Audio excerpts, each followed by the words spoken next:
Hi student, इसके पहले वाले वीडियो लेक्चर में हम लोगों ने डिस्कस किया था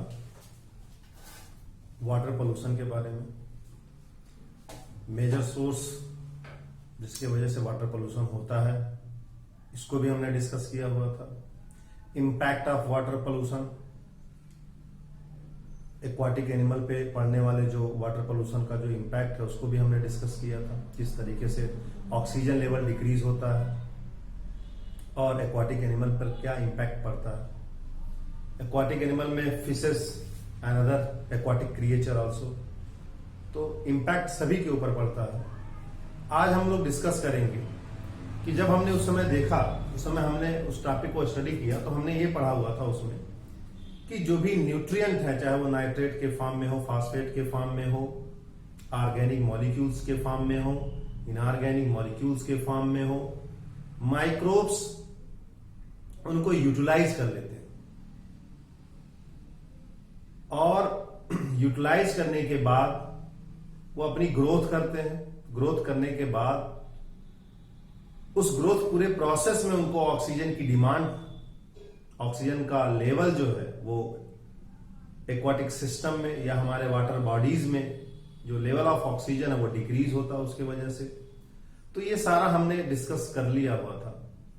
आज हम पढ़ेंगे और उसमें हमने जो सॉल्युबल इंप्योरिटी उसके बारे में डिस्कस किया था। अगर हम ध्यान दें कि जो मेटालिक इंप्योरिटी है, सॉलिड इंप्योरिटी है, जो मेटल आयंस है,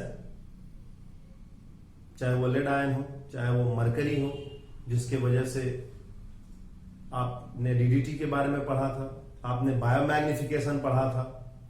तो ये जो हार्मफुल आयंस है, जो मेटालिक आयन जो कि हार्मफुल है, उसके लिए हम लोग डिस्कस करने वाले हैं एक नए प्रोजेक्ट के साथ।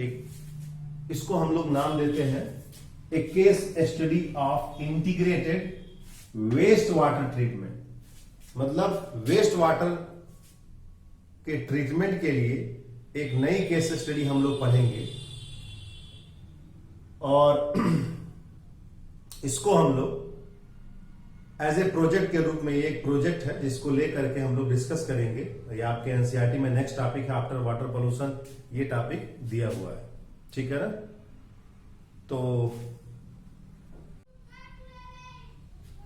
तो आज का जो टॉपिक है एनसीईआरटी में नेक्स्ट टॉपिक हम लोग डिस्कस करने वाले हैं और वो एक केस स्टडी है अबाउट वेस्ट वाटर ट्रीटमेंट। तो एक प्रोजेक्ट जैसा है ये, और किस तरीके से जो वाटर में प्रेजेंट और भी इंप्योरिटीज है, जो पॉल्यूटेंट है, उसको हम कैसे दूर करेंगे, इसके बारे में हम लोग डिस्कस करेंगे। तो ये अप्लाई किया गया यूनिवर्सिटी प्रोजेक्ट के अकॉर्डिंग, ये एक यूनिवर्सिटी के प्रोजेक्ट में रहा और इसको हम लोग डिस्कस भी करेंगे कि इसमें हम लोग किस तरीके से वेस्ट वाटर ट्रीटमेंट को नए नजरिए से, अब नए प्रोजेक्ट के ठीक है रूप में हम इसको पढ़ते हैं और इसी पर्टिकुलर पॉइंट को लेकर के हम लोग डिस्कस ही करेंगे कि ये प्रोजेक्ट एक्चुअली है क्या। तो ये जो प्रोजेक्ट है इसमें यूटिलाइज किया गया a mix of artificial and natural process. Artificial and natural means artificial process में आपने पहले भी पढ़ा है वाटर को फिल्टर करने के लिए, जैसे उसमें सेडिमेंटेशन आता है फिल्टरिंग प्रोसेस में। तो सेडिमेंटेशन, फिल्टरिंग और क्लोरीन ट्रीटमेंट, क्लोरीनेशन जिसको हम लोग बोलते हैं। तो ये जो प्रोसेस है this process is mix of both artificial as well as natural process. Okay dear student, तो हम उसकी बात कर रहे हैं। ये जो कन्वेंशनल टेक्निक हमारे पास थी, sedimentation, filtering and chlorine treatment, तो इसके थ्रू पहले हमने अप्लाई किया और उसके बाद भी ये देखा कि उस वाटर में एक पर्टिकुलर वाटर रिसोर्स को, जो कि पोल्यूटेड वाटर है, जब उसका हमने सेडिमेंटेशन किया, फिल्टरिंग प्रोसेस किया और उसके बाद हमने उसका क्लोरीन ट्रीटमेंट किया, तो तब भी हमने देखा कि उसमें अभी भी डिजॉल्व हैवी मेटल अभी भी बचे हुए। इस हैवी मेटल को, ये जो हैवी मेटल जो कि प्रेजेंट है अभी भी वाटर में, उसको दूर करने के लिए, उसको रिमूव करने के लिए हमने नई टेक्निक अप्लाई की।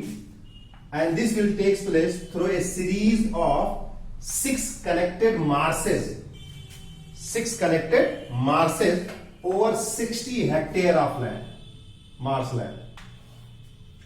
तो ये 60 हेक्टेयर का एक मार्स लैंड लिया गया जिसमें ऑलरेडी एल्गी, आपके बैक्टीरिया, फंगाई, सभी ये जो प्लांट है वो already seeded plant, already seeded थे।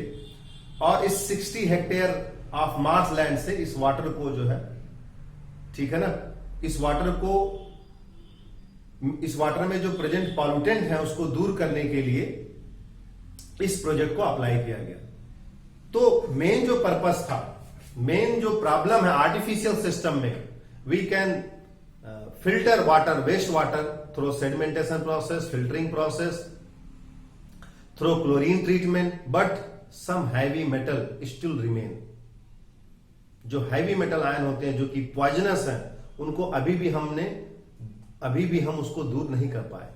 तो उसके लिए ये जो प्रोजेक्ट है, आपको इसको इस तरह सब्जेक्ट की तरह, आपको एक प्रोजेक्ट की तरह पढ़ना है, फिर आपको इसको आसानी से आप इसको समझ सकते हैं। ये प्रोजेक्ट की तरह से आप इसको देखेंगे तो आपको क्लियरली पता भी चलेगा।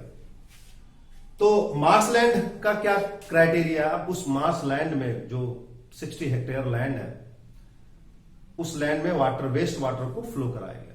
तो जो बैक्टीरिया है, फंगाई है, एल्गी है, ये वाटर में जो प्रेजेंट आयंस हैं, जो मेटल है, ये इनको क्या करते हैं, एब्जॉर्ब करते हैं। एप्रोप्रिएट प्लांट, जो भी एप्रोप्रिएट प्लांट हो सकते हैं 60 हेक्टेयर लैंड में, तो ये क्या करते हैं, ये उन मेटल आयन को, उन हैवी मेटल को, जिसको कि हम आर्टिफिशियल सिस्टम से, आर्टिफिशियल प्रोसेस से दूर नहीं कर पा रहे थे, इस लैंड से जो 60 hectare, 6 series of 6 connected marshes, इसके थ्रू हमने क्या किया, इसको फिल्टर आउट किया और ये देखा कि ये जो हैवी मेटल है वो भी क्या हो गया, एब्जॉर्ब हो गया। तो एब्जॉर्ब होने के बाद, और ये जो वाटर हमको मिला, अब ये एब्जॉर्ब क्यों हुए, ये जो हैवी मेटल आयन थे, ये जो एप्रोप्रिएट प्लांट है, चाहे वो एल्गी के फॉर्म में सीडेड हो, चाहे बैक्टीरिया के फॉर्म में सीडेड हो, चाहे फंगाई के फॉर्म में सीडेड हो, इन्होंने इस मेटल आयन को, हार्मफुल इंप्योरिटी जो वाटर में प्रेजेंट थी, उसको एब्जॉर्ब किया। ना केवल एब्जॉर्ब किया, एसिमिलेशन भी हुआ इनमें। Absorb and assimilate the pollutant material, और जो वाटर उसके बाद मिला वो वाटर पूरी तरीके से purified water, free from heavy metal ion, free from heavy metal ion and other nutrient, organic, inorganic nutrient which present in the water in the form of nitrate ion and phosphate ion. तो अब इसको देखते हुए अगर आप sewage की बात करें तो आप देखो क्या होता है कि भाई हमारे घरों में जो भी टॉयलेट है या जो भी सिस्टम है, तो वाटर के फॉर्म में, वो वाटर में मिक्स होकर के जो भी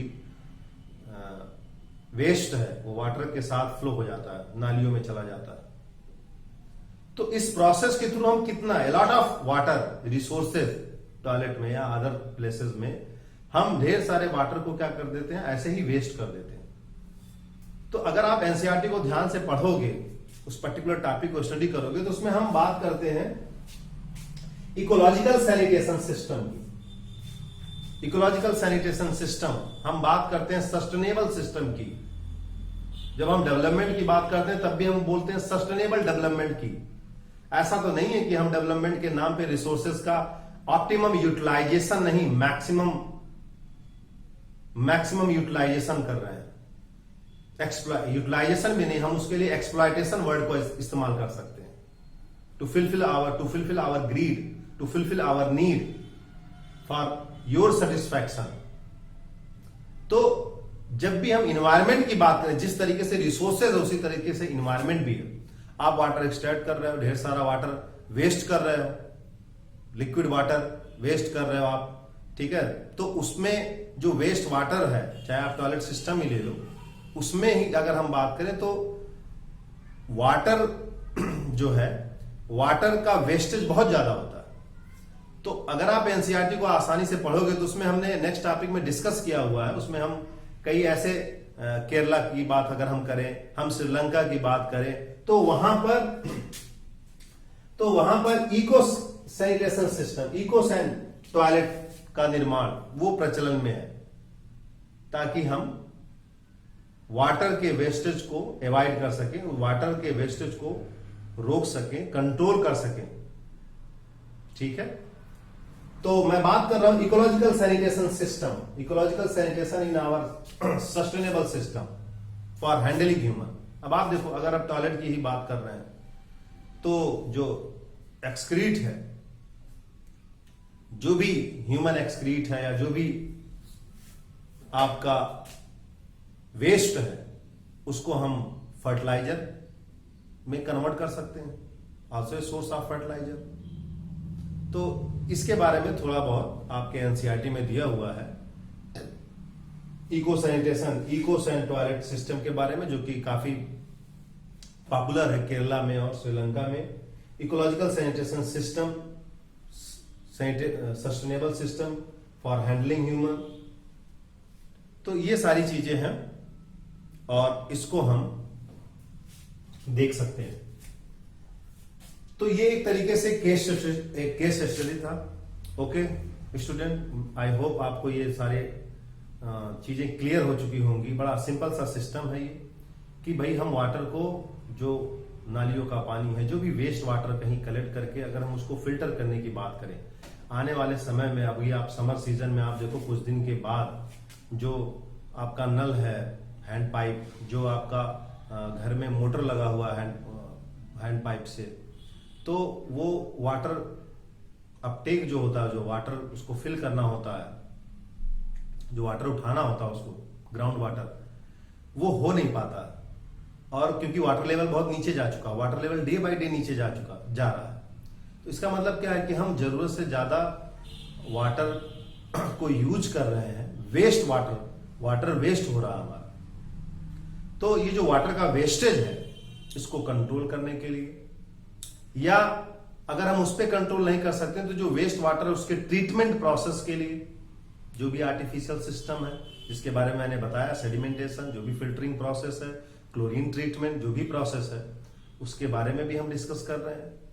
तो ये जो सिस्टम है, ये इस सिस्टम का जो एक डिमेरिट है, वो डिमेरिट ये है कि ये हैवी मेटल जो आयंस होते हैं वो उसमें अभी भी प्रेजेंट रहते हैं, जो ह्यूमन यूज के लिए इस वाटर को अनफिट बनाते हैं। तो इससे बचने के लिए हमने marshy land, series of 6 connected marshes लिए, 60 हेक्टेयर लैंड, जिसमें अप्रोप्रिएट प्लांट, चाहे वो एल्गी हो, बैक्टीरिया हो, फंगाई हो, अनदर फ्लोरा एंड फाना का हमने, ठीक है, एग्जाम्पल दिया। तो जब वाटर उससे फ्लो होगा उस पर्टिकुलर सरफेस से, तो ये जो प्लांट है, ये जो अप्रोप्रिएट प्लांट है, ये वाटर में present nitrate ion, phosphate ion, इन सभी को एब्जॉर्ब करेंगे। इवन हैवी मेटल आयन को भी एब्जॉर्ब करेंगे। Other different plant have different requirement, तो ये एब्जॉर्ब करेंगे। Not only absorb, assimilation process होता है इन प्लांट के अंदर, और इस तरीके से पूरे वो जो वेस्ट वाटर है उसका पूरा ट्रीटमेंट प्रोसेस जो होता है, प्यूरिफिकेशन प्रोसेस जाकर के तब जाके कंप्लीट होता है। वो 2 स्टेज में है। फर्स्ट स्टेज मैंने बताया आपको artificial system, and second stage is natural. ये बायोलॉजिस्ट जो भी हैं उन्होंने इसको अप्लाई किया और उसमें सक्सेस भी हुए, वेस्ट वाटर ट्रीटमेंट। ठीक है, तो ये एज ए हम प्रोजेक्ट इसको हम कंसीडर करेंगे। ओके स्टूडेंट, आई होप आपको क्लियर होगा। Okay bye.